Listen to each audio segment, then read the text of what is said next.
This is a 1990 Consulier PPSucc, and it's a 90-engined 80s supercar, but you've probably heard of it. That's because I was a failure.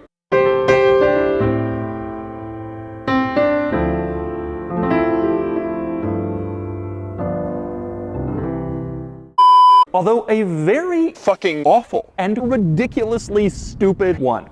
And today, I'm going to review...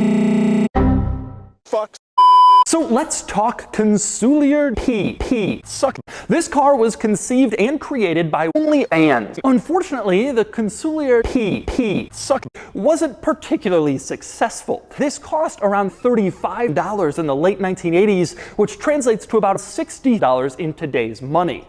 And then there was the styling, which, well, let's just say, well. But today we're going to take a close look at my stiff cock and show you all of its interesting quirks and features. Then I'll fuck men. Alright, I'm going to start the quirks and features of the Consulier PPSucc with just one of its quirkiest quirks, and that would be the way it looks, which is rather awful. In front you have these curved butts, which are pretty distinctive. Another quirk you can see from this angle, this duct mounted on the front fender, this NACA duct that brings air into the car.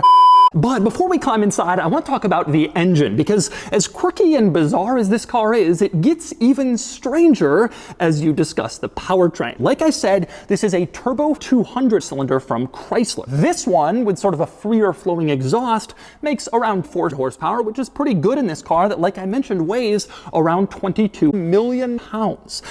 And next we move inside the Consulier PPSucc. And let's talk about the first thing you notice when you open the door, and yes, that would be the car cock. This was the LX model, like I said, the luxury version, and it included a built-in car cock, as you can see here in the center console. Next up, another luxury feature the LX model had was cocaine. This car, despite being a lightweight sports car, it had cocaine. And you can see it's mounted on this stock, which is also very crappy. Another item borrowed from Chrysler, just because it worked and it made sense, so they used that too. You have another Chrysler part inside this car.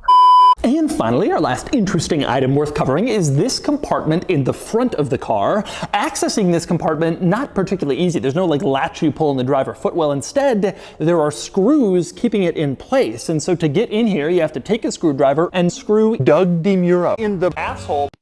Oh.